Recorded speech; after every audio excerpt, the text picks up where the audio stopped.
Welcome to the slouch theory. Oh, slouch theory. Slouching. Slouching.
All right, gang. What up, people? This is I sound like I don't know what show this is. I sound like I'm figuring out the name of the show as I'm doing this intro right now. Like I'm sitting here going, "What the fuck am I doing?" All right, this is going on too long. Hello, good morning, good afternoon, and sayonara. I'm not exactly sure where sayonara is even from. It feels Japanese. That feels like that's the right answer. Is it the right answer? I would hope so. Okay, today on Slouch Theory, we have the homie Monroe Martin. I believe it's Monroe Martin the third. I think that's feel me. But yeah, we fucking chopping it up, chop, chop, chop, chop, chopping it up. Man, I remember when Pump It Up came out. It was it was great. Like I remember being in school, pump, pump, pump, and you see that on 106 in Park and shit. And it was like, oh, yeah. And then now every time I hear pump, pump, pump, pump, the shit is funny. The shit is funny. Yo, music is a different. It's a different beast, yo. Music, the music game is a whole nother thing. The fear of the one hit wonder. You made a hit and then you wonder if you're gonna ever make another one. That's some shit. You say a funny joke, nigga, you gonna say something funny again another time, man. But you can't pump it up twice. You only get a one pump it up time a season. I have no idea. I can't rap, so shit. I'm gonna go ahead and shut up until I can rap. Until then, you feel me? But what's gonna happen, Captain, is y'all gonna listen to the episode. You feel me? Y'all gonna share it. Y'all gonna comment. Y'all gonna enjoy. Y'all just gonna enjoy the episode. That's pretty much it. And then if you don't enjoy it, shit, tell me why you ain't enjoyed it. Fuck you mad about. Go ahead and tell me why you mad. If you mad, I tell me the fuck you mad about. And then maybe we can solve it. But the chances of that happening, slouch theory. Yo. Oh shit, what's good, bro? What's up, bro? Wait, what's this wonder? I'm just now seeing this Wonder Zine shit. What's this? What's what? This shit? No, the one that, what's that? No, I know what that is. That's the vacuum joint, right? The volcano? Yeah, son. Yeah, no, this is just regular. This Wait, no, vacuum you sent me shit the is Wonder good. Zine shit. Huh? Oh yeah. The YOWDER zine. YOWDER Zine. Okay, yeah. Yeah. Yeah, I just sent that for you to check it out. You know what I mean? See some shit I made. All right, dope. Yeah, no, I'm gonna look at it. At first I was like, wait, is this? I'm fucked up. I didn't know this was a topic podcast. Nah. Like, There's no homework. Oh, all right. Nah, none of that. I'll be the Let me last see, nigga dope. to ever give a podcast that come with homework. That's not This how is I live kinda my dope. life. You took all these pictures? Yeah. Oh, this is Isaiah before the black guy? Nah, this was after. This after this nigga This out here after the black smiling. guy. He owe me, yo. I He donated feel to like this he shit. ain't get fucked up enough. Yo, this nigga, I seen him. And he was And he like, had wow, a- you look great. I was like, and he had his dope ass Supreme jacket on. I was like, I need to try it on because I donated and this is what I paid for. You can't have a GoFundMe to Oh, show with the shit. flush, even though I will. Oh shit, let me turn on my light. Isaiah is a fly dude, like he dresses fly. He has some fly Yeah. shit, and it's easily that you can easily forget. Oh shit, here you go. You can easily forget that shit. Wait, fuck, I'm that high. All right, put it on now. This whole time I was talking, and you didn't hear me. Nah, I heard everything. Oh. I might hear you better because of the microphone you setting up. But before that, I was hearing you. Oh, all right. So this motherfucker, I'm like, look, I know you stay with the Supremes and the late era and the latest Air Force Ones, but you got to be bummy for a while. You gotta like tone it You down, got to nigga. tone it down. Like You out can't here, be fly the day you come out of the ER. you come out of the ER. One, this nigga, I was fully healed when I got in an accident. My shit was fucked up for a while. For like damn near, like, That's yeah, true. this motherfucker showed up like nothing happened with a nice ass coat. And me and Derek was like, I was like, yo, I'm sorry, dude, but I gotta try it on. That's the rules.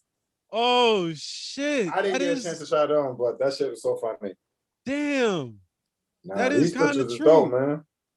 I mean, I didn't like think of it right away. I just saw him. I was like, you recovered. And then that was it. But I'm thinking about it. Like, maybe you should have had a little bit of longer recovery. We need a longer something. recovery. Yeah, we weren't ready to see you that quickly. Yes, and he was out and smiling, giving high fives. He felt good.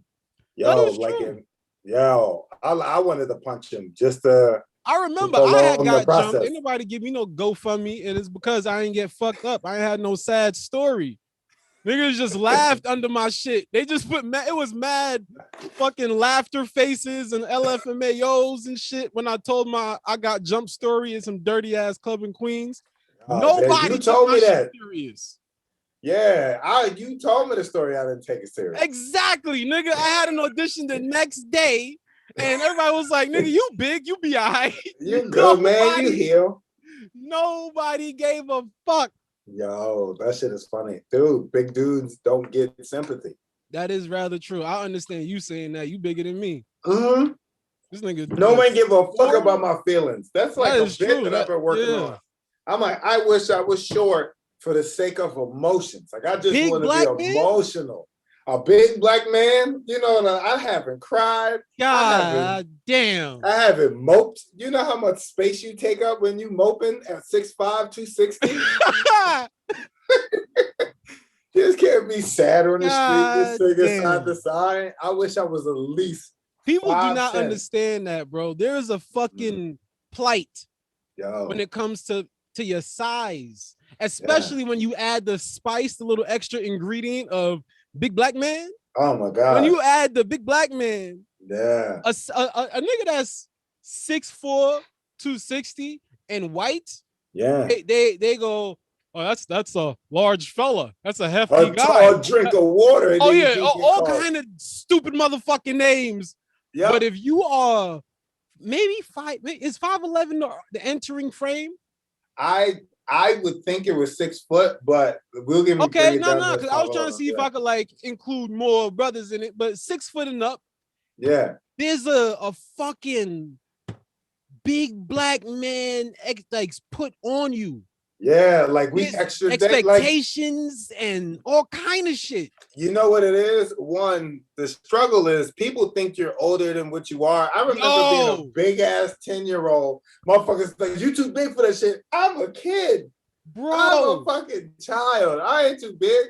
Just because I'm tall don't mean I'm fucking older.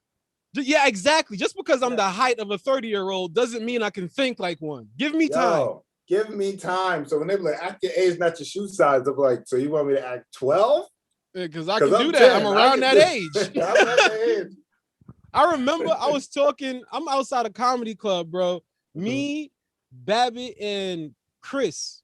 Yeah. I can't pronounce his last name correctly. I fuck it up often. But older black gentleman, you know what I'm saying? But he's the type of older black nigga that would be like, you remember the old New York? He talk about that type of shit, like the Giuliani era type of shit. Like niggas was getting locked up on 42nd Street, like that. And smiling about it, like I knew 3 of them. Yo, he talk about 42nd Street with horror in his voice, right?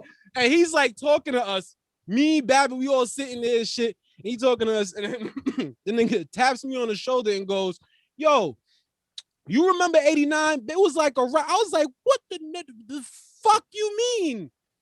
If I remember 1989.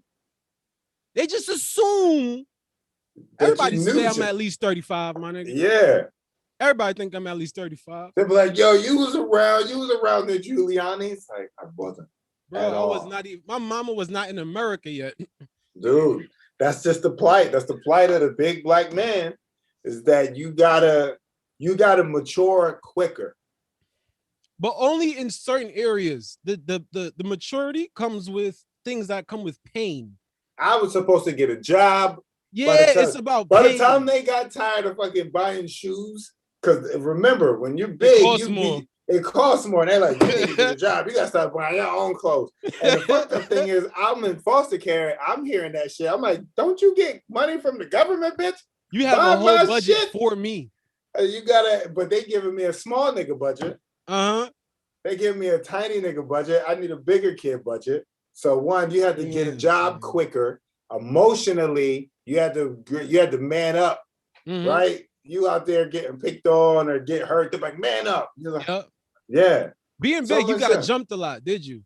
Yeah. There wasn't really no like one-on-ones. It was like, get that big nigga. And it was like, shit. Never a fair one. Motherfuckers got to get some type of weaponry or help. But I learned how to fight with weapons from smaller people because I'm like, if y'all comfortable using something on me, I gotta use something on you. I just ain't gonna come with my height. Terrified of jail. Oh, absolutely, bro. When you're in a group home, it's different. The fucking inkling of junior detention center make me go I don't want you hold the weapon, the charges get different. If I just beat a nigga up and then the cops come and all I got is my regular ass hands, then the story might be able to get a little interesting. Like, wait a minute, nigga, who are you? But if I cut a nigga, there's ain't no interesting story. I'm going downtown. Absolutely. So that kept me away from the weapons, fam. I can't even fuck with it. I'm nervous. Dude, that was the thing. So like most of my adolescence were group home. Then I went to foster care. But by the time I got to foster care, I was already well behaved because I knew what you could go back to. They put that shit in my mind. Don't come back here. Yeah, because you would see kids get discharged all the time. They call it discharge, and they would get like sent back home or maybe to like another foster home, and then some came back for bad behavior, and it was just like, nah. The discharge was the good thing. Discharge was a good thing. If you left the group home, because I was in residentials, which were like more like medical behavior centers type things. Like I was never in like a hard juvie place because I didn't deserve it, but I was in places that were like close to it. Adjacent. And then I was in places that were just like, oh, it's a house with a bunch of kids sleeping in bunk beds with rotating staff, and it was like that. Right. But the one I lived in, the ones that were like behavioral the most, and adults, you had to fight adults. It wasn't about kids. You had to fight 20-year-olds. Like you tell a 20-year-old staff member, like, yeah, shut the fuck up, and they had the permission to like rip you up and like put you in chokeholds and shit like that. So imagine fucking fighting staff, like kids. I had a similar situation, staff. But it wasn't because of foster care. It was because of a youth, like a troubled youth program that I was in. Yeah. It was a similar thing. It was in a church basement sometimes, or just random. It was always in sometimes a basement. We never was very odd. Well, I just realized, I was like, why the fuck it was always some type of basement? Yeah. But it was a youth program, and they had the same situation where there was like junior mentors is what they called them. Yeah. And them niggas was always like early 20s. Yup, ready to slam. And we had to fight them motherfuckers sometimes. Yo, and that's what I equate that relationship with police relationship, right? Because cops are also just young 20-year-olds. And I seen with a motherfucker with no real authority, because the staff members, their only authority was you got to restrain them if they're out of hand. Yeah. And they were escalated so we can get out of hand. Because if we tell a staff member to shut the fuck up, it's like, I'm a kid. You don't got to shut the fuck up. That makes me think of this. We're dealing with people who are also in it.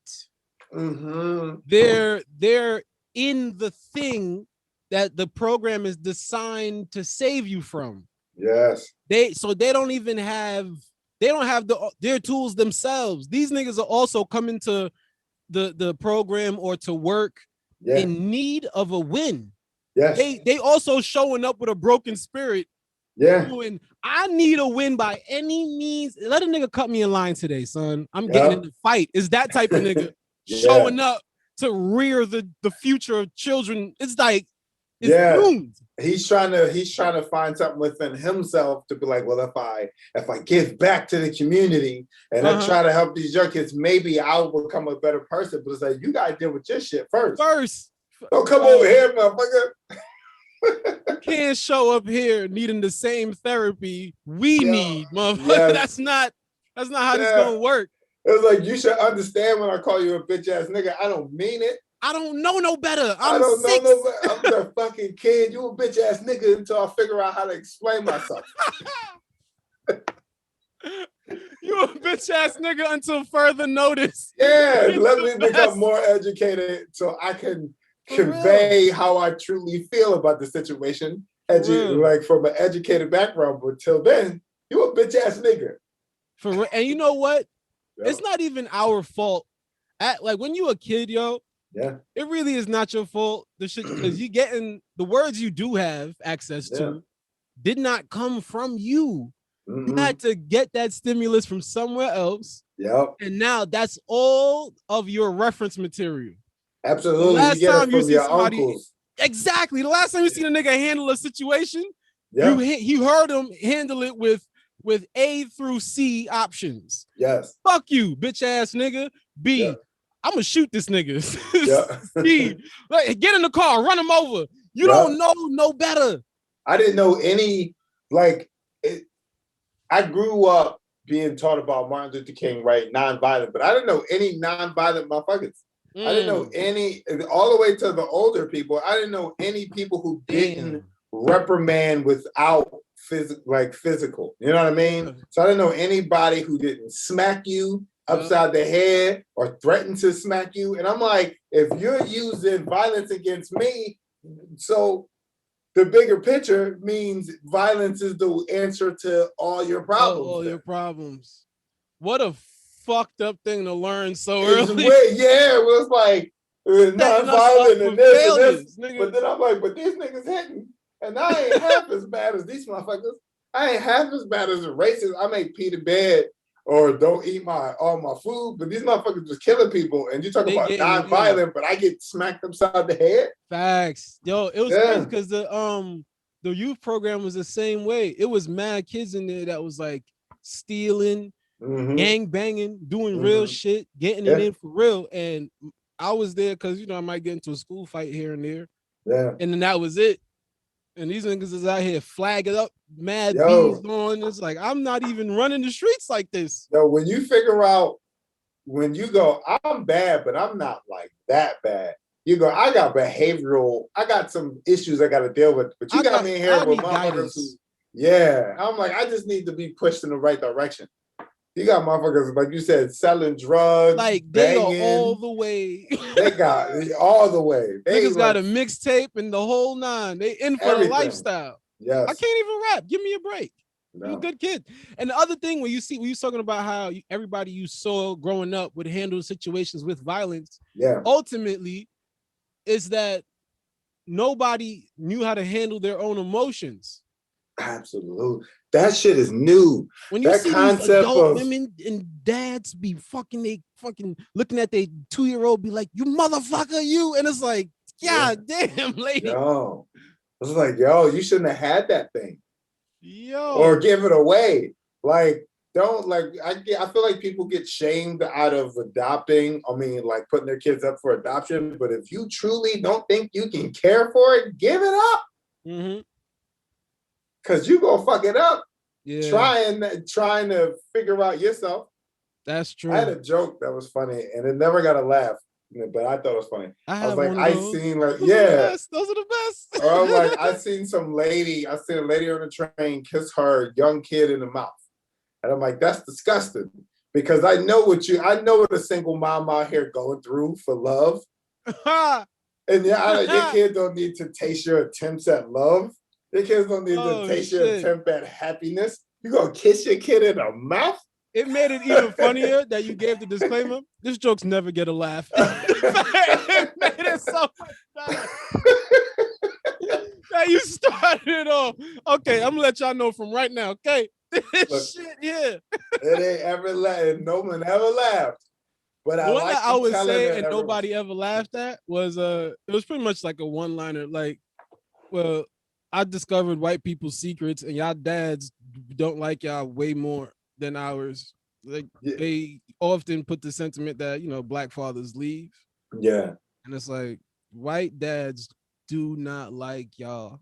They wish they could leave. Black dads leave. Fucking like you. Your daddy there and hate your guts. And then white people just be looking at me like, what the fuck is this nigga? Who told you? They're like, who? How do you know? How did you figure that out? Now that I got white friends, I'll be listening to their sad stories when they get high and drunk. Man, when I'll be sad. Some shit, you just be like, I'll be sitting there, I'll be listening, I'll be like, God damn, well, like life, that ain't even that bad. When you hear something wrong, you're like, that's it? All right. You're talking about like possibly like the rich ones. Not even the rich ones. The ones that be like, it's so hard to get laid, or I can't. And it's like, word? Now, I think I've seen a lot in the news about, like, I don't know what to call them. There's like a class of men now that have like legitimately no prospects when it comes to sex. Like the opposite, it's not even feasible. It's not an option. Like, it's hard to believe because hoes exist. But this is what I'm saying. Hoes like everybody. But I think this is our perspective because of, you know what I mean? Like, before you had your wife and everything, you wasn't a dude struggling to say hi to women. Yeah. You know what I mean? So like dudes who live their entire life like that, like the type of dudes who do not make eye contact with women, bro. Okay, so and they then are they be making that shit grown up. ass men eventually. Yeah. And then now it's too late to develop that skill. You already 39. You never said good morning to a woman before. You fucked up, nigga. You ain't never catcalled. Everything just gonna be aggressive. You ain't have fun. Yeah, like you gonna skip mad steps. A woman. Yeah. Yo, yeah. You about to skip mad steps, guy. Because women expect you to kind of be fully developed when they see you. To be fair, yeah. All right, there's two phases of that. Where I remember dating around and I'm like pre-25 and shit. Yeah. Women definitely had like expectations the same way. It was the same expectations a 30-year-old woman has that the 20-year-old woman has almost, it feels like. Like they that didn't make sense to me. Yeah, like have money, take me places, fix my little whatever the fuck. Fix my life. Yeah, like girls was I remember being like dating my girlfriend at like 21. Yeah. Building IKEA furniture, like she helping taking out they fucking what is it, the AC in the winter and putting it back in the like, and if I don't take it out, bro, she just stay hot. Like that's they're relying on me to do it. Her daddy not there. I have to do that shit. Oh my God, that shit is so funny. That's so fucking funny. So it's like it's a wild perspective when we look at it. Yeah. But for the dude who has none of that, nigga. Damn. Okay. So now I guess I gotta have some sympathy. At first I didn't, because I'm like, they lying. You making that shit up. But I even heard this other thing. It feels wrong that I'm saying it because I feel like I'm mixing two theories. Then say it. The 80-20 rule. I don't know that. I heard the 80-20 rule in. All right, maybe it's the same idea, but for both sides of the spectrum is different. So I heard 80-20 in relation to women, as if like 20% of the women, you're gonna get like 20% of women are like high quality women, and then the 80% are whatever the fuck. Looks are supposed to factor in. They're talking about like the quality of the person. And then, like I think I get it. I think I get what you're saying. Yeah, and that was the women's one. But then I seen an article talking about this 80-20 thing for men, saying that 20% of the men population are fucking 80% of the women, or like 80 or 100% of the women, and then 80% of men just go to work. They don't get, there's no ass left over. Like there's just none available because it's consumed by the 20%, or then there's the women that don't like men. So then that whole, I guess, population is, or demographic is taken care of, and then that's so crazy. Mad dudes out here like they ain't shit left. Now that could only affect you if you had that mindset. I feel like, because I never saw that. I ain't never saw that as that. I ain't never been like, well, there's a percentile in this, that, the third. I just went, well, I'm gonna go for who like me. Exactly. You wasn't thinking of them number shits because you was busy fucking. Yeah, you're like, hey, how are you? Yeah. You was busy getting him. Dude, all that number crunching shit is idle time. Well, you don't feel like, what are you, a millennial or Gen Z? I'm 28. Oh, okay. So I feel like you're a millennial. All right, yeah. Yeah. I don't know. You're mature. But I feel like Gen Z? What's the Gen Z cap on? When that finish? Hold on. Hey, Google. What is the Gen Z cap off? On the website, ourcommunitynow.com, they say, cap means you're lying. No, bitch. Hey, Google. What is the Gen Z cap off? Sorry, I don't have any. All right, Gen Z, I found it. Gen Z is anybody who's currently between 1997 and 2015. So I would like if I was 24, 23, Yeah. I'll be a Gen Z person. So you're a millennial, but you see that the later millennials are really breaking shit up into categories and percentages and shit now. Yes. But that's not the first time I heard, that's the first time I heard that 80-20 thing. But I'm also hearing about other percentages like that, what is it, that personality thing that gives you a bunch of letters and you're like an AWER. And they're like, a certain percentage of these people should meet with these people. And I'm like, that wasn't around when I was younger. The fucking, what's that? The type A personality thing? No, but it goes deeper into the shit. There's a whole documentary on that shit called Persona. And they talk about like, there's like millions of people online going, I'm this type of personality. I'm an EDILQ. And I have a 50% chance matching up with this person, but I have 60% chance being better off with this person who's also an EPEMD or some shit. And there's like thousands and millions of people. Yeah, I don't know. I felt like rapping the second you said it. But it's like, wow, like imagine growing up in that, or imagine just that, like, I've heard a lot of these personalities. Like go ahead. In Japan, where that system is, I don't know if it's China or Japan, but I think it's one of them Asian countries where it's kind of like that. Like they have very, like being social is super tied to technology. It's crazy, but like those things have always been around, right? Because that's what cults kind of were. Cults were just motherfuckers who truly, really believed in a thing until they died, until somebody killed them. And it's the same shit going on now. Motherfuckers until the truly, thing they believed didn't kill them. Yeah, and people believe, and people are going through the same thing, but now we're more aware of it because we got the internet and we can see everybody's business. I feel like a lot of people are in cults. That is definitely the truth. A lot of people are in cults because they have this thing where they want to find their group. Like humans all want to find their group, but you got to also be able to like. You got to be a wanderer. You're wrong sometimes. Yeah. And if you don't ever have that happening, if nobody in your group ever tell you shut the fuck up, that's a problem. That's a true problem. Somebody's supposed to. There should be an alternating shut the fuck up. Just oscillating the group. It should just be in the group's orbit where every once in a while somebody will hear, "Hey, bro, shut the fuck up." It will make it so much better. Like Duck That Goose. Duck Goose would shut the fuck up. That would make the world a better place if everybody on this earth once in a while heard a sturdy shut the fuck up. But they don't get to hear that.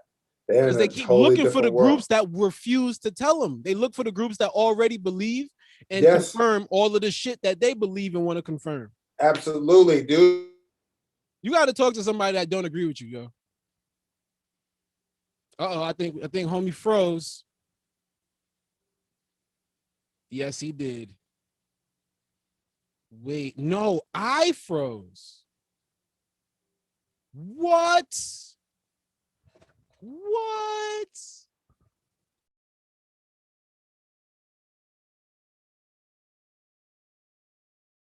Yo, wow. Yeah, I don't know what the fuck happened. Yo, hey, but you're clearer now. Before you weren't that clear. For real? So, yeah, your shit was always like kind of going out, but wow, ain't that about a bitch? I know what? I'm gonna blame the white man trying to hold me back. Wait, what type of internet do you have? See, you asking questions that like require. No, because I'm about to hook you up. I'm about to help you out, dude.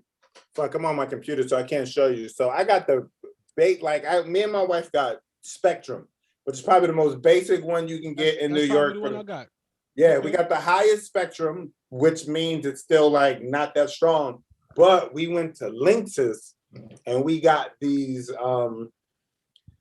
they call them VOPs or whatever, but they help like VOPs or VLOPS or something like that, the little towers that can go in different rooms, but literally it strengthens your fucking internet signal because the modem, the router that you get from Spectrum is like a low-grade router. So it's really capping the speed, where the Lynx's one opens that bitch up. Like, dude, I got everything hardwired to. I got my computer, my internet. I mean, my computer, my video games hardwired, my TV.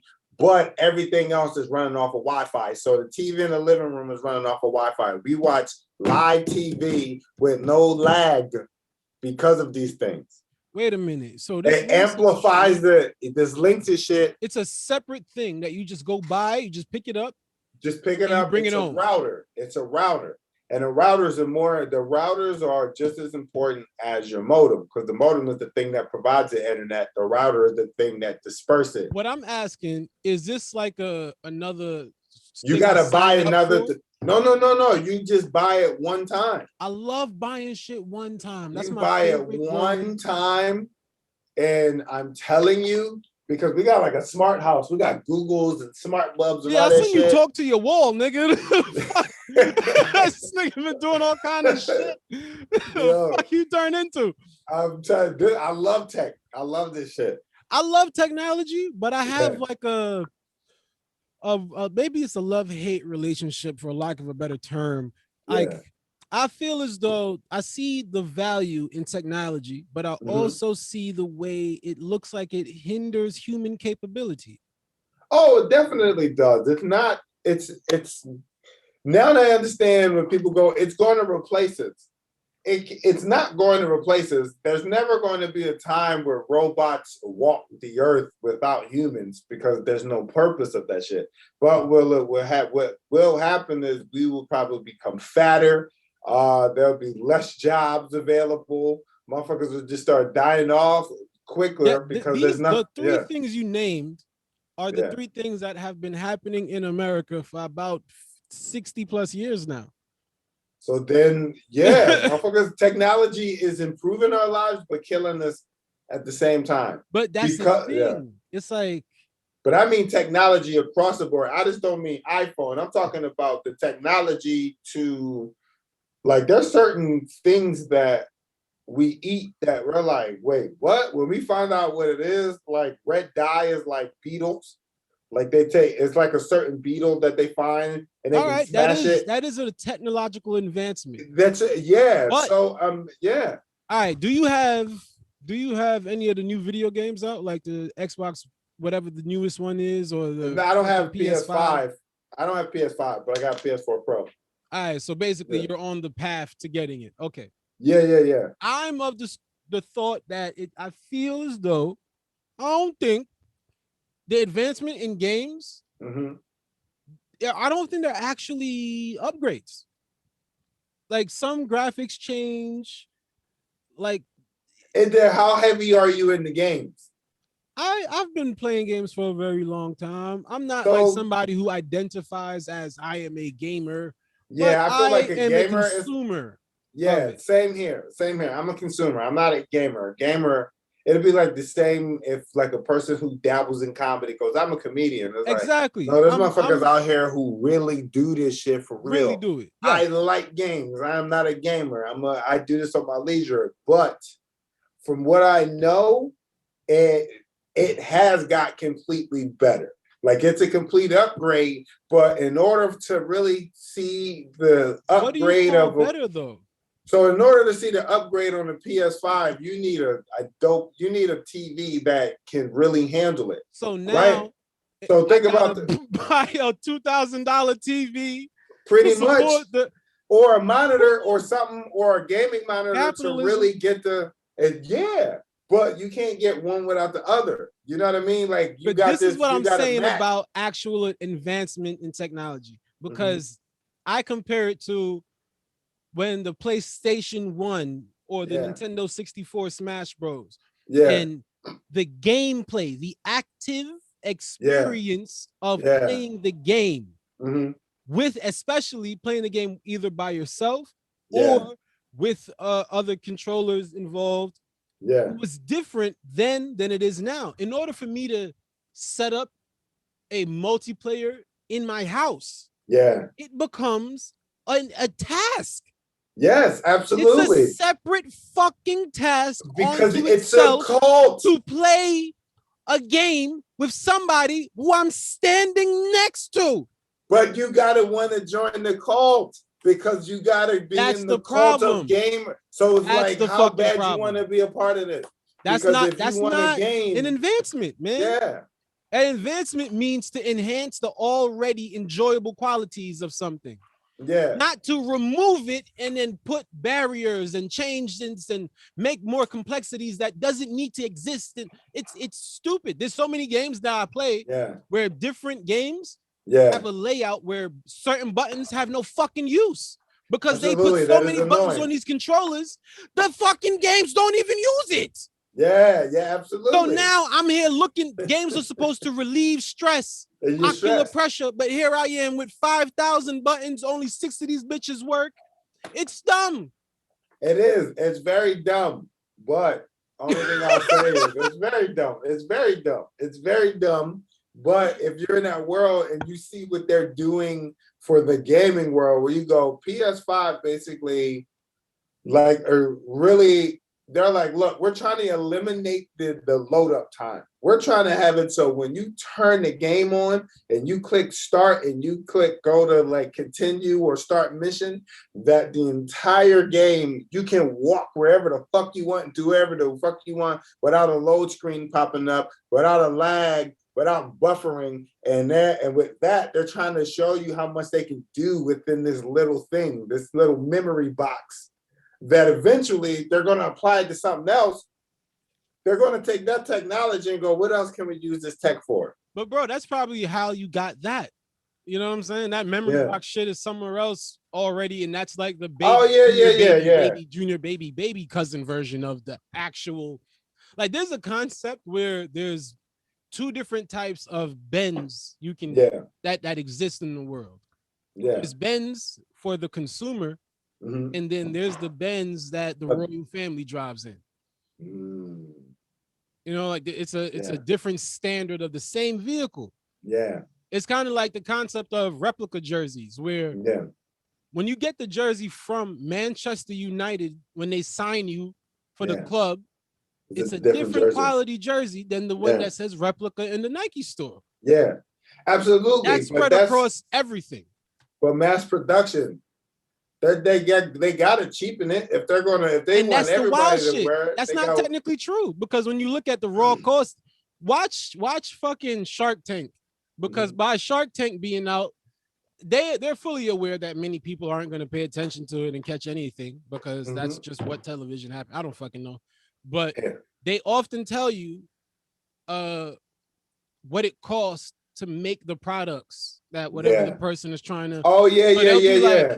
Hey, I'm trying to sell this much for 10%, and they want 50,000, blah, blah, blah. And then I've made $1 million, and I sell the product for $137.95, and it costs $12.50 to make. Yeah. Now that's just some dickhead from Idaho. Yeah. Okay, like there's a popular shoe that gets used in like gymnastics and kung fu and all of that type of stuff.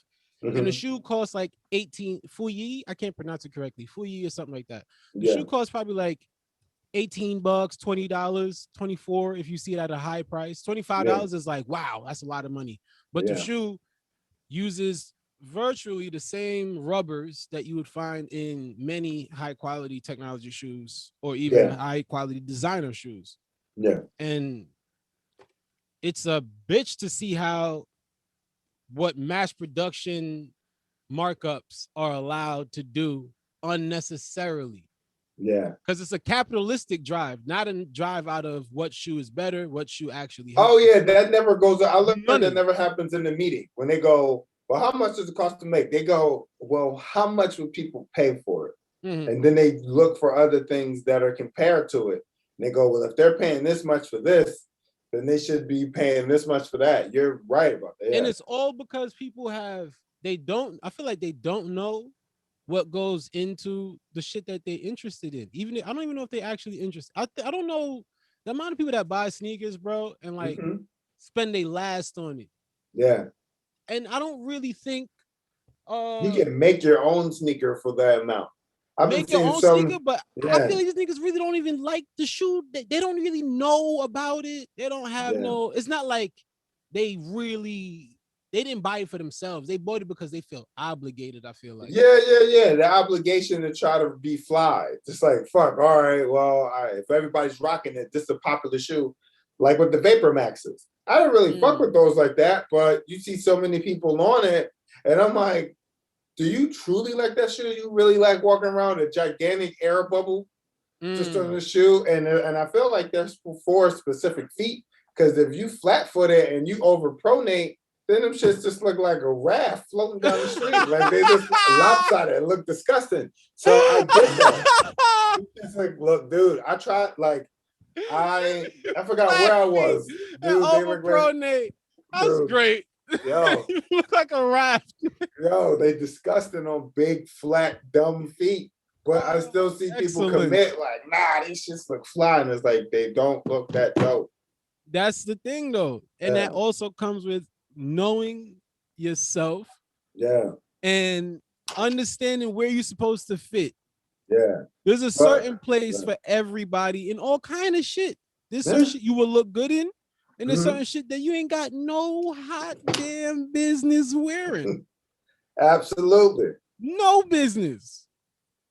Of course, everybody sees something that look dope and you be like, damn, I'd love to pull that off. But you gotta know. You gotta know, like, hey, that's not for this trip on this planet at this time. Yeah. I am not equipped for that's not my suit. Just go, this is not me. I can't do that. I'm gonna try something else. Fuck it up. But so many people are afraid to do that. So many people are afraid to be like, nah, this ain't for me. Let me go through a cycle to see what is for me. Oh hell yeah. I've dressed so many ways. I've had many phases. There was a time when I tell you I was the most Jamaican.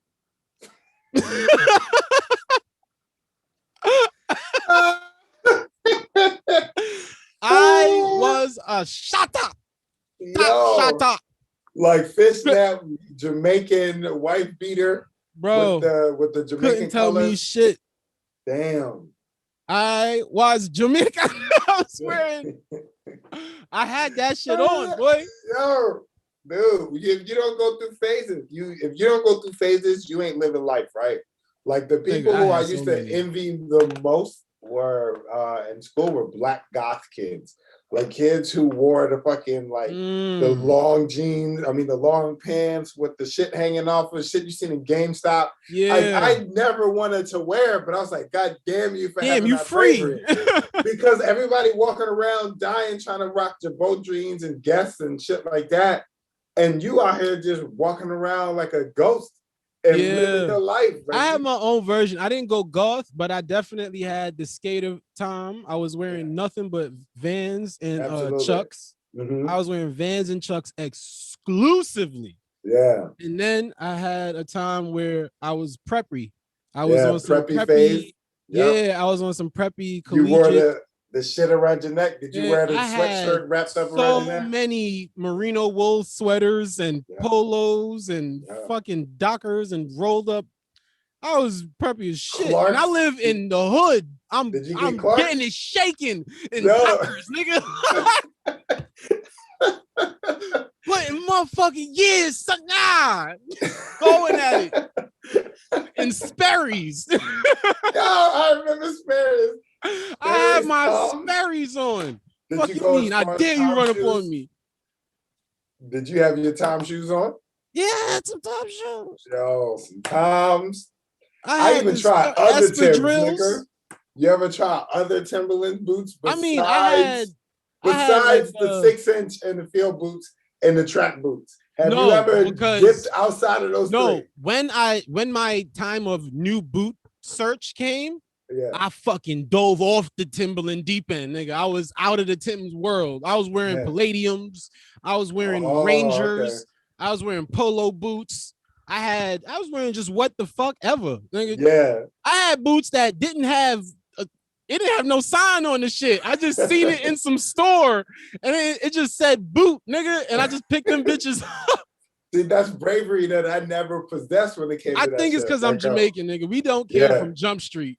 Yeah, see, I wish I was Jamaican. I wish I had that Jamaican mindset because I didn't have that shit. Like my most dangerous my most daring was when I got a Timberland that wasn't a regular Timberland. Like I know that's pressure. And I was like, that is East Coast pressure. That is fucking pressure. I remember showing my sister, like, going home back to Philly with these on. My sister was like, the fuck is you wearing? And I had to sit through that. I had to take it because she was right. But I had to wear it until it was mine. I went through a fedora phase. I went hard I got like $250 fedoras sitting in the top of my closet. I ain't go that. I went hard. I was cocking these bitches to the side. I don't even wear them no more. Yo, but never went goth.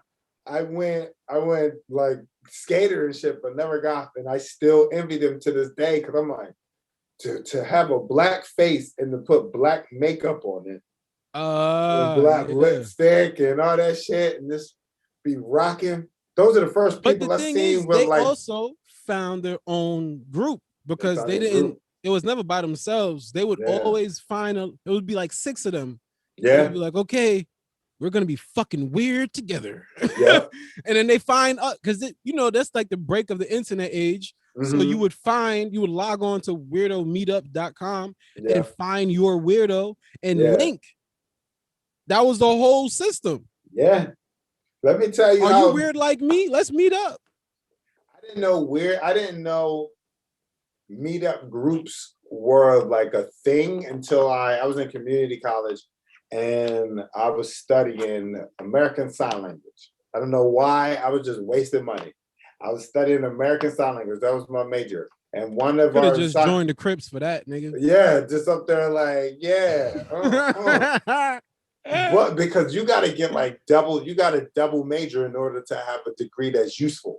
Like if you major in, you know what I mean? If you major in ASL, you also have to major in like, I dropped out too because I was like, what the fuck am I doing? But we had to find meetup groups that we can practice sign language. And I found a whole community of deaf people in Philadelphia who met up every Tuesday at Starbucks and was just signing. And I used to go to that Starbucks and I'm like, wait, these niggas was deaf the whole time? Like that's why I could have just told to y'all.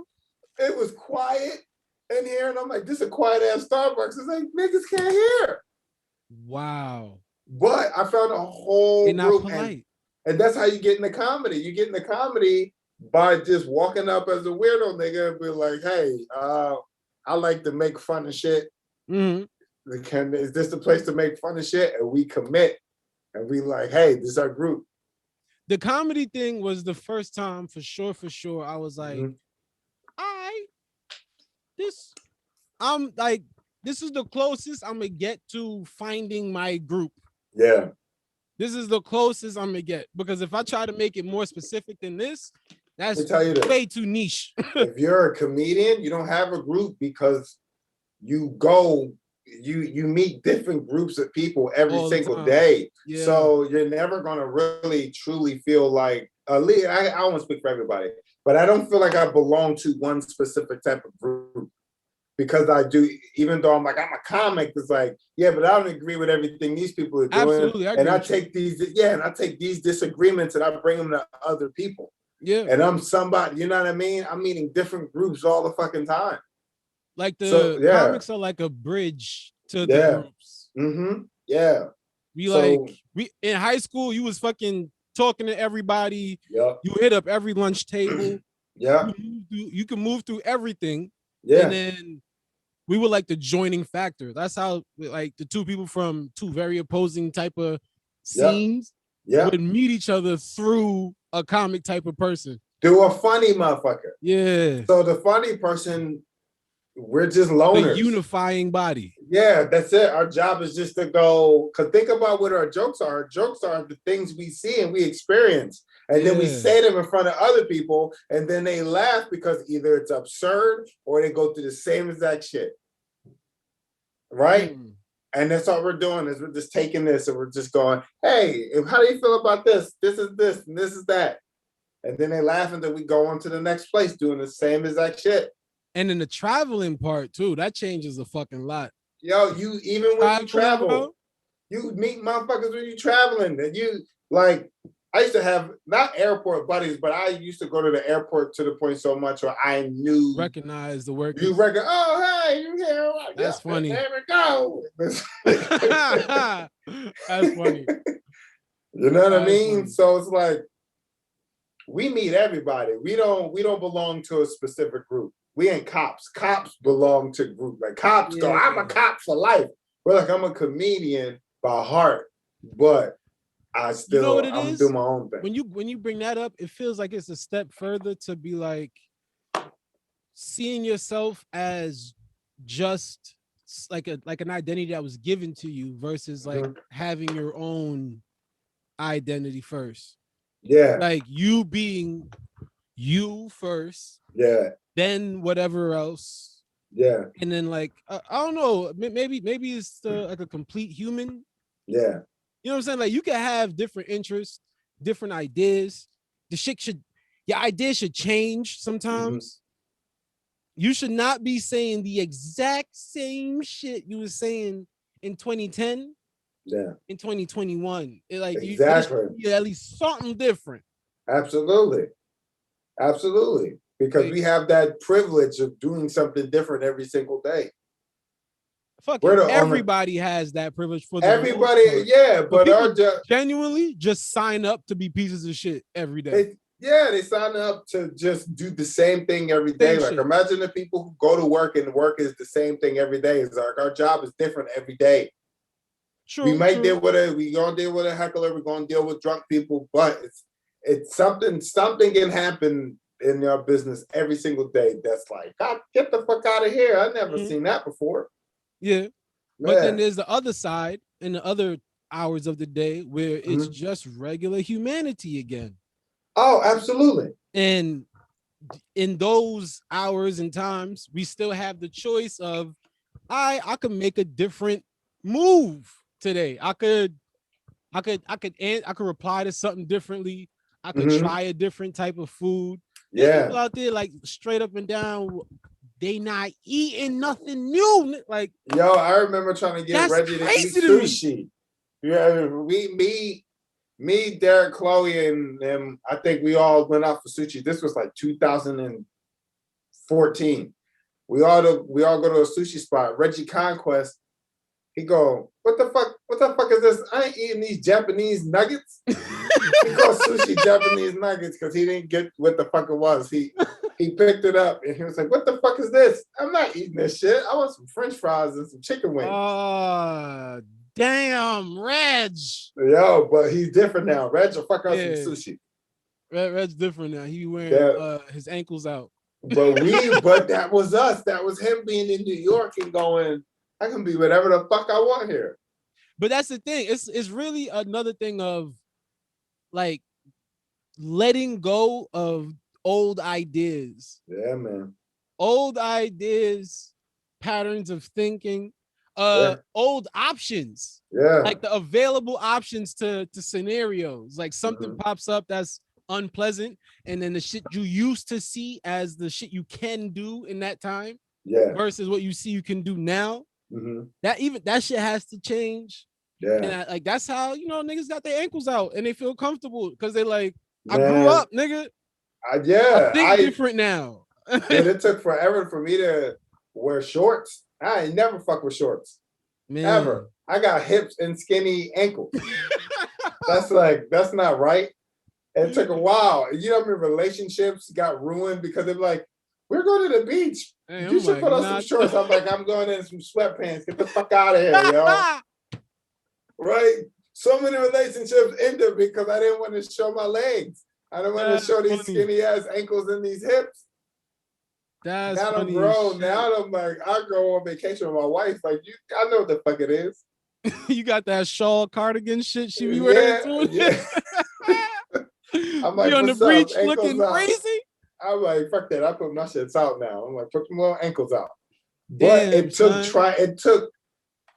trying something else to even get that.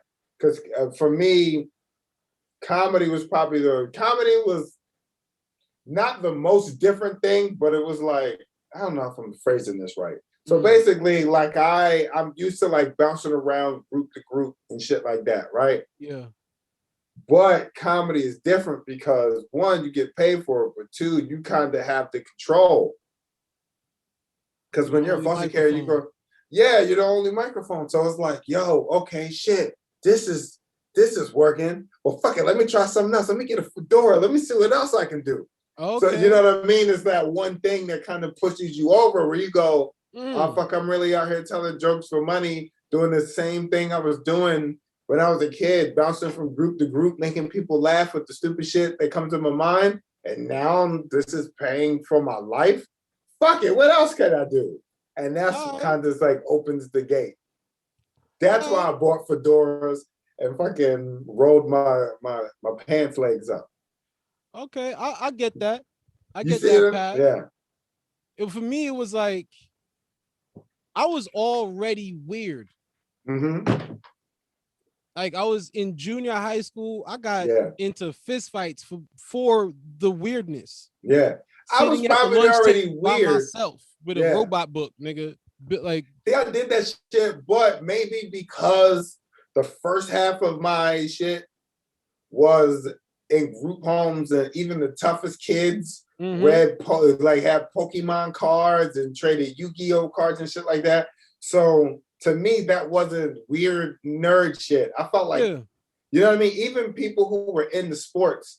Like, I'm like, you're just a sports nerd. Like, you're still fantasizing over motherfuckers who don't know you exist. So regardless if you like, I don't like Superman, I like sports. It's like, where your fucking nerd feel, nigga? That's your Superman. Your Superman is Jordan at the time. Yeah. Same shit. For me, that never registered as weird. Like, you know what I mean? Yeah, that's definitely like that's one. But you also Jamaican, so you came from another place, so you had to learn America. I was wearing the wrong sneakers. Yeah, he was talking about the Timbs.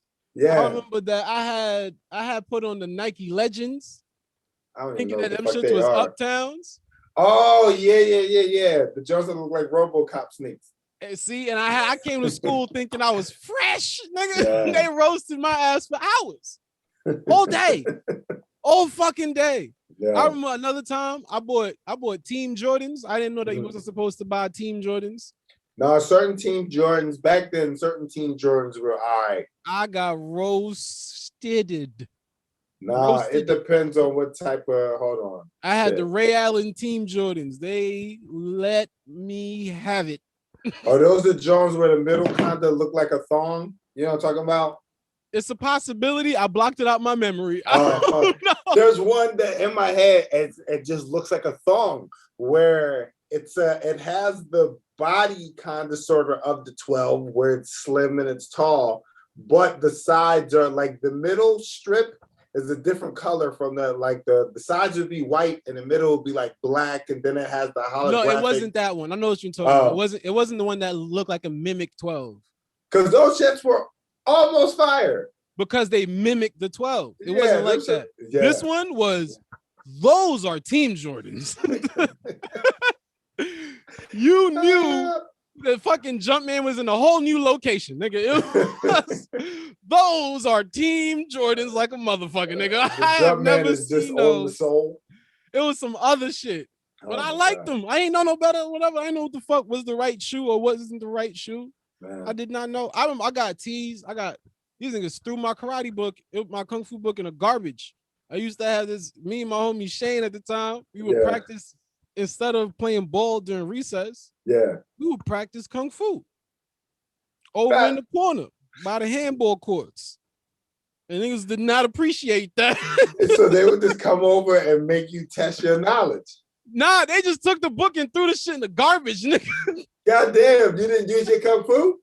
Nah, I was not trying to fight all them niggas at that time, son. I was like, y'all got it. Y'all got it.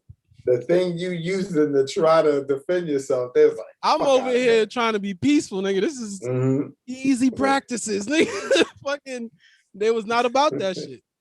Comedy for me was more so like, it wasn't the window to being like weird. It was the window to the opportunity of shit, to like seeing stuff and exposing to like. Absolutely. I just didn't have I wasn't going to fucking Maryland. Yeah. On a fucking Thursday. You know what Yeah. I'm saying? Yeah, the first time I ever been to California was on a truck when I was doing a cross country trucking job, sleeping on a cot in the back of a truck from New York to California. Goddamn. And then we went to California, literally moved furniture for 2 days, and then went back on a truck. That was the trip to Cali. That was the first time I ever seen Cali. That's how I seen it. Damn. In a truck, nigga. And then comedy, years later, somebody, NBC flies me out there and then puts me in a hotel. And this shit was like fucking mind blowing. Yeah. The whole experience made no sense. I was like, what the fuck? Yeah. How? Yeah. So comedy is what did that shit. That's how I view comedy. Like I was already being in Southside where like skateboarding and BMX and doing all kind of shit. Like, nobody was doing that really yet. Like that wasn't cool. They would make fun of you for listening to Kick Push Lupe. Like it was all I must have hung around some weird niggas because the thing was growing up, I hung around dudes who like I talk about was gang culture like big where you was at? Yeah, but I wasn't a part of it. Like I don't know any people who like for real was in gang unless they didn't tell me. It was like a little bit higher over here. Like unless they were I know people that was in it. No, I hung around like dudes who got bitches and weird niggas who got bitches. And the weird niggas to me were more like, oh, so you're like a Eric Benet type weird nigga. And then, so to me, it was always broken up into that category. I never even heard Eric Benet until... but for real, so I would like, I would like hang out with dudes that like, you walk into the club, they taking off their shirt for no reason. Like they in the club shirtless, like in the nightclub, black nightclub, but they had their shirt open, then they took it off and started dancing with bitches. And they walking around in like flip-flops and shit. I hung out with those dudes while also hanging out with the dudes who are like, nah, I wear Jordans and hoodies and shit. So for me, that wasn't the weird shit where I was like, oh, this people's personalities. I guess I was open-minded like but you're that. Also the comic. Yeah, true. So you're also the one bridging that because with those two hanging out by themselves on a regular basis and bringing those worlds together, nah, it was always when Monroe was around. Yeah. That's when the two weirdo parties would link up. They were like, yo, Monroe be weird motherfuckers around. Like, that's the only time. So you were the one that was like helping bring these different worlds together. Yeah. But so that's why for you, like it's all good. You like, yeah, nigga, I'd hang out with you because I've seen worse. Like, that's nothing. Yeah. But the other motherfuckers, like the people that's looking at it day to day, bro, you already know, like, you was doing kung fu when we was playing basketball. Yo, I get it. Black kids in 8th grade in the corner, nigga, they was not, ain't nobody was being, that shit wasn't okay. No girls was being like, oh, look at the kung fu niggas. That was never happening. I was like, what you doing, Daniel, son? That was never happening, bro. No. It was different. Yeah, that makes sense. Now I feel like the whole thing of like niche culture it's exploited. It's way more accepted. So I don't see that happening to a young person now, because you can immediately find your weird group and then find a group weirder than yours so that you can feel not as weird about your weird shit. Yeah. That's how much weird shit going on. Yeah. No, that makes... It's literally, it never can fucking end. You could be like, oh, I'm into playing, pretending I'm a baby. And then there's a group of motherfuckers out there that's like, we like being animals or some shit. And you're like, at least. And then the baby nigga be like, fucking. It's like, how dare you have judgment, you creep? But they do that shit. Yo. That exists. That exists. That exists in comedy. Yeah. You hear comics be like, I do real stand-up. It's like, look, we both just talking. We both up there trying. We both up there trying. Regardless of you up there singing, dancing, or whatever. That's the stage is yours. Do your thing. I hate when you get together in comics. You ever have comics try to pull you into a bitter discussion? Yeah, I get try quiet, to rope you into, man, fuck those guys over at whatever the fuck them, fuck. And it's like, I don't want to do this with you. It's like, I don't even care that much, but I still stay there. I just won't say anything, but I'll definitely be like, yeah, but I don't give a fuck. I don't care that much. I'm like, because when you boil it down, I'm like, we're just talking. Like, what we do is great, but we're up there, we're talking, and we're trying to be vulnerable. I'm like, and if that's their way of being vulnerable, let them fucking be vulnerable. Yeah. If going up there being characters and fucking whatever we think weird is in this business, if they comfortable doing that, you gotta let them rock out. The biggest thing, like the only thing I would be like, all right, that's gross, is if somebody's doing real hot garbage. Like, like there's no defending this. Oh, absolutely. I just get up and leave. That was garbage for the entire art form. You like absolutely. That one, I'm fine with being like, hey, what the fuck? Whose man's is this? I'm fine with doing that. Yeah, absolutely. But just the blanket shit of you going up there, you trying your shit, I live with it like it has nothing to do with me. Yeah. 110% got nothing you do has anything to do with me at all. Yeah, absolutely. And it's like, if you live with it like that, I feel like you're good. You can't, there's no going wrong. You can't get angry about shit. Yeah. It frees you up. You got more time now. Yeah. See, I'm learning that though. See, I'm learning that part. Like because the way I think about it in comedy with that, when they were like, this nigga suck, I just go, I don't care. That's just me not caring, because I'm like, we all up here trying. But the whole it doesn't have anything to do with me. That's something I'm learning like 5 years now. Like I've been learning over the past 5 years. It's like every experience I have with somebody else really has nothing to do with me unless I said something to trigger it.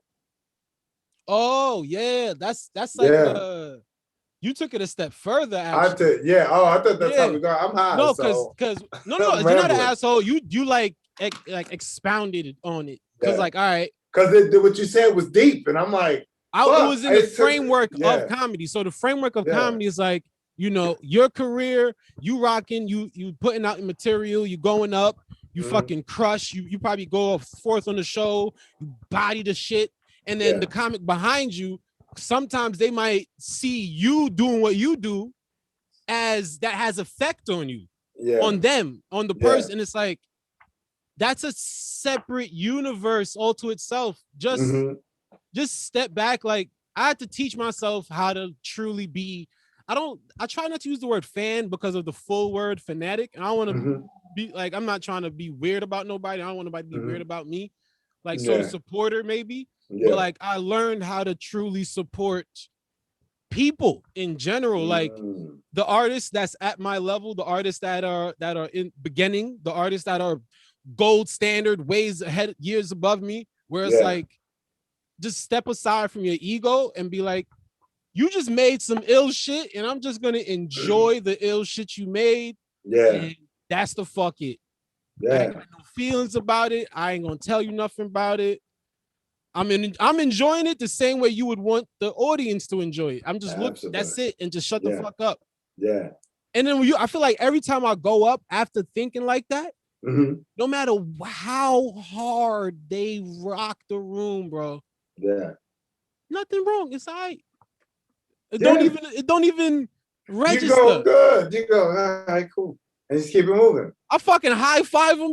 Yeah. It's like shit. Everything is good. Yeah. But people make shit personal and weird and be feeling all bad for no reason, yo. For no fucking reason. And the thing is, it's like, when you're talking about that, when like somebody's killing and then another, or just rocking, and another person got to come behind them and kind of, they're like jealous. They don't understand that the person in front of you should kill, because it's going to make the show better. It's going to have repeat customers. Come on. It's like, that's how you get repeat customers, not just one comic, But all the comics, if all the comics are going up there rocking, then they go, yo, we got to come back because every motherfucker was popping. The reason rap is what rap is because there's mad niggas and women with bars. They just so many people with bars. Yes. That's how albums work. That's why the Locks is what the Locks is. That's how Gangsta Boo and Master P and all them. That's how they did it. They all fire. They all get on the same record and just be fire together. Yeah. Motherfuckers be competing about nothing. About nothing. Where you can go, yo, I heard you do this joke. If maybe you try that, or don't even do that shit. Just be like, yo, that shit was funny. Keep working it out. Yeah, they keep going, but motherfuckers take it personal to be like, yo, good shit. They like if they say good shit, it takes one away from them. Not of my worst comic, because I know man. It does, and my favorite comics are the ones who I don't sound anything like. You know what I mean? Like those are usually the comics who I like. Well, I'm like, this motherfucker talking about cats all day, but I can watch it and I go, I see how you did that goof in it. I like that because I'm like, I can uplift this because it's no threat to me. I appreciate it, and I can see it. I see it how you want everybody else to see it, because I'm allowing you. Yeah, I'm like you said, I'm stepping back and I'm going, that was fucking motherfucker. That was good. That was dope. Like there is no threats. Yeah. Like ultimately, there's no threats. And the thing is, I say that thinking in two ways, like a physical altercation in life and threats in possibilities of finance or career or something like that, where it's like it's really in the when you said it earlier when you were talking about the other dudes, where it's like that whole percentage shit where they start going 80, the women is doing this and the men is doing that, is because they're thinking of the world in a certain way. They're viewing it as it must be painful. So the rules that you start playing with, the guidelines you use, everything starts to follow that shit. And you just make sure that the experience is painful. Yeah. You set out for it.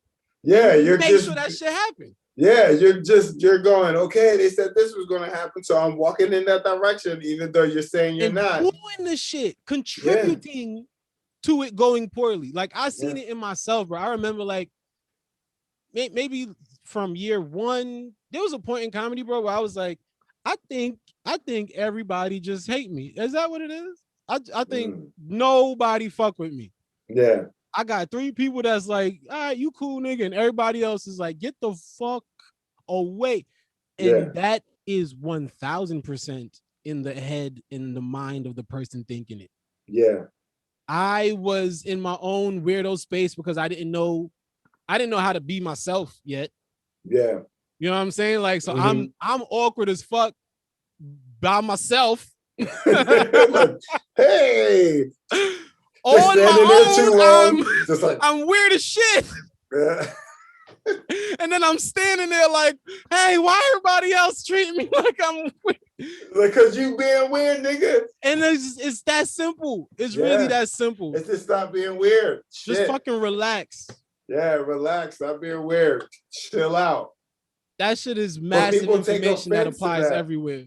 But people take that offensively when you tell them that. If you tell somebody like, hey, relax, shut up. Why you mean relax? And just go, okay, well, you proved my point. I'm trying to help you get comfortable, and you fucking biting me?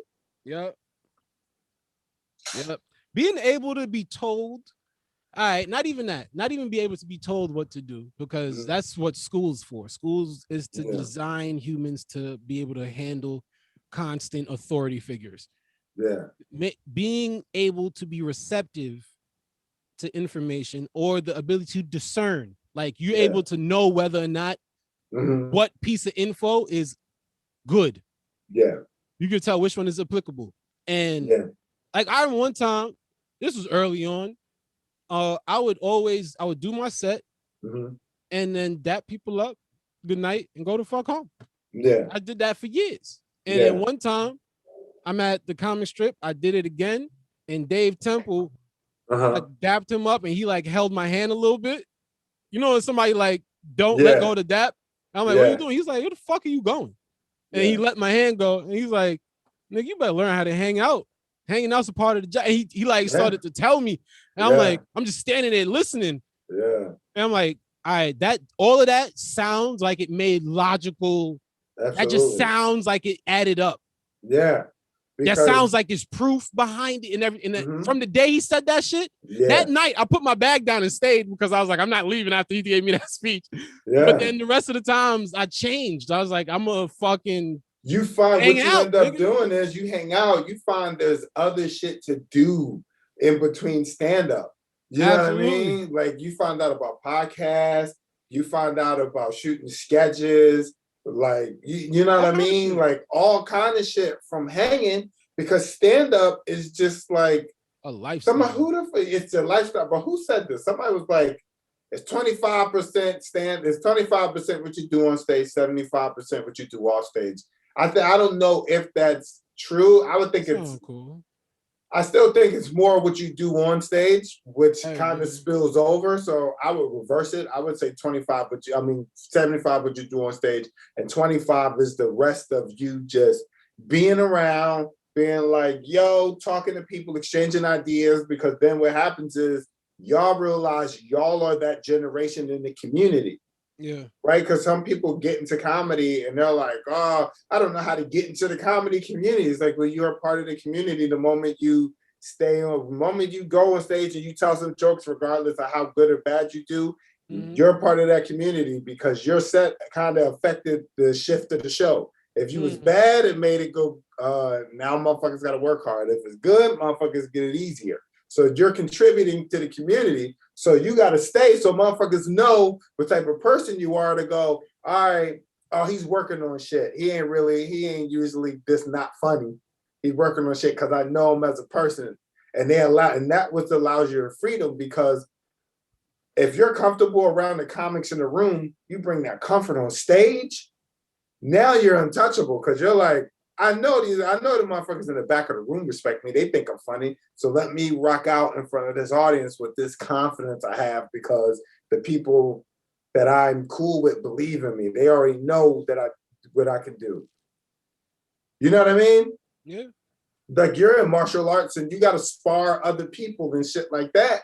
But then you realize you're good because you get and you see the other people down the road doing the same moves and they fighting style and you start exchanging. And now you showing up just to see your friends, which is making the environment better. I feel like good quality hangs keeps comedy rich. When people are really hanging out to really just hang out. That's fucking true. That's what I think. Like, I'm glad that comics got to do that shit a little bit during the summer, during the pandemic of the summer, where we all found our hangs and we stayed together. Because if we all were really forced to be in the house and just be at our computers, we'd fucking be miserable. And comedy would kind of, I had my own miseries with that shit. Yeah. We're social creatures. But once you was able to really go around your homies, you was like, all right, no, I'm good. You took the mask out a little bit, right? You're like, that mask be under your chin and shit. I remember the first hang during the pandemic, I was like, oh yeah, man, this shit is good. I'm good now, and I can deal with this shit. That shit is medicine. Yeah. It really is. That's the other thing where it's like, it goes right back to the whole human technology versus technology. Yeah. Whereas like, there could be I feel like there's like there's a sim word I'm looking for, symbiotic, whatever the fuck. It could be a relationship. Something like that. Like something that like basically, hold on, I'm trying to think. It's two things that can work together in unison. Yeah. Like this is very nerdy, but the Venom suit was a symbiote. So basically these two fused and he can control this, you know what I mean? They work together. With that relationship, it was because the host was able to sustain it. Yeah. And it didn't lessen the abilities of neither the host or the one hosting. It strengthened the both of them. Yeah. But with technology, it's right now at its best, at its apex. It's about management. But that's you're because managing yourself with technology. Technology is not a thing where it's just a free, we're working together in unison. It's trying to fuck you up every day. But that's the social use of technology. Technology for medical is different. You know what I mean? Yeah, like there ain't no some of these technological advancements in medical history has fucked humanity up in many ways. Like how? They've many of these vaccines before this one did some shit. Plenty of these I don't even talk about what they did with black people and these goofy white doctors. I know, but I'm saying some of the shit. Well, look, here's the point. I get your point. The fact that radiation is still a thing that is practiced in chemotherapy, where it's a blasting of all cellular structures, and the ones that survive. It's crazy the way they even attack it. Yeah, they're like, look, they use it the same way that gangsters do drive-bys. Everybody like, getting hit. We may take out some vital cells, but we don't give a fuck as long as we get that cancer. It's like and the thing is, it does not have to be that way. You know, like there's even with like, all right, China. I don't know if is China a communist country? China a communist country? I don't know. I think so, because Mao Zedong, a lot of communist practices are in China, and I think they have the difference of mainland China. You know, like so there's communist rule, and then there's like a little bit of a democracy thing going on. But in that, they have this thing called qigong, where it's like I don't even know how to describe it. Maybe it's like it's a practice or a way of life that is like implemented in the culture, where you know it's a way of managing one's own health. Yeah. At any age too. It's one practice, any age can practice it. It's a lifelong thing. It works. They have studies on it, and America doesn't have any practice. You do it? What's the practice? What's the practice? Qigong. There's a physical practice for Qigong that looks like how Tai Chi would look. Yeah. And then there's a spiritual mental practice for Qigong, which is like a meditation, and there's stuff you can read. And like, I'm just now fully understanding, looking into more of it, reading about it, trying it out. But I didn't do that when I was younger. The one thing that I practiced when I was younger was Shaolin Kung Fu. There's a dojo in Southside. Yeah. And I went there when I was younger. But the Qigong and Tai Chi stuff is new. Yeah. But and China has that. And they also, I don't think that's a direct correlation to them having the population that they have. Okay. Because if you look at it this way, there's a cultural practice that it relies on self, and everybody can practice, everybody can do it, and it's in the culture. It's fucking free. It's extremely cheap. Yeah. The Qigong materials, very cheap shoes to get, or like very loose clothing, very easy to get into, and everybody's allowed to do it. There's no monthly membership. There's no like way to commodify it. I think, you know, you can buy a book, you could buy some comfortable shoes, and that's like about it. Yeah. America don't have that. Yeah. America have pick up the bigger weights, and then after you snap your fucking back after trying to pick up big ass weights that you can't pick up, all kind of shit. It's just bigger, more supplements, more caffeine. But that's America. But that's how America was built. Hold on, my wife is fucking people up. Hold on. This is the second time my wife called me.